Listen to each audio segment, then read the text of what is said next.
ಕೃಷ್ಣಾ ನದಿಗೆ ಹರಿದು ಬಂದ ಹೊಸ ನೀರು. ಬತ್ತಿದ್ದ ನದಿ ತೀರದ ಗ್ರಾಮಗಳಲ್ಲಿ ನೆಮ್ಮದಿ. ರಾಜಾಪುರ ಬ್ಯಾರೇಜ್ನಿಂದ ನೀರು ಬಿಡುಗಡೆ. ಜನ ಜಾನುವಾರುಗಳ ನೀರಿನ ದಾಹ ಮುಕ್ತಿ.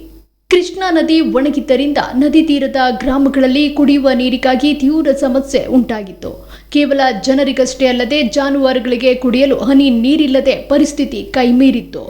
ಇದರೊಂದಿಗೆ ನಂಬಿಕೊಂಡಿದ್ದ ಕೈಗೆ ಬಂದ ಬೆಳೆಗಳು ಕಣ್ಣೆದುರೇ ಒಣಗುತ್ತಿರುವುದನ್ನು ಕಂಡು ರೈತರು ಅಸಹಾಯಕರಾಗಿದ್ದರು.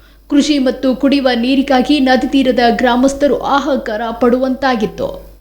ಪ್ರಸ್ತುತ ಕೃಷ್ಣಾ ನದಿಗೆ ನೀರು ಹರಿದು ಬರುತ್ತಿದ್ದು ಕಲ್ಲೋಳ, ಯಡೂರ್, ಮಾಂಜರಿ, ಅಂಕ್ಲಿ, ಚಂದೂರ್, ಇಂಗ್ಳಿ, ಬಾವನಸೌಂದತ್ತಿ, ದಿಗ್ಗೇವಾಡಿ ಸೇರಿದಂತೆ ನದಿ ತೀರದ ವಿವಿಧ ಗ್ರಾಮಗಳ ವ್ಯಾಪ್ತಿಯಲ್ಲಿ ನದಿಯು ಮತ್ತೆ ಜೀವಕಳೆಯನ್ನ ಪಡೆದುಕೊಳ್ಳುತ್ತಿದೆ. ನೀರು ಹರಿದು ಬರುತ್ತಿರುವ ದೃಶ್ಯವನ್ನು ಕಂಡು ನದಿ ತೀರದ ಗ್ರಾಮಸ್ಥರು ನೆಮ್ಮದಿಯ ನಿಟ್ಟಿಸಿರು ಬಿಟ್ಟಿದ್ದಾರೆ.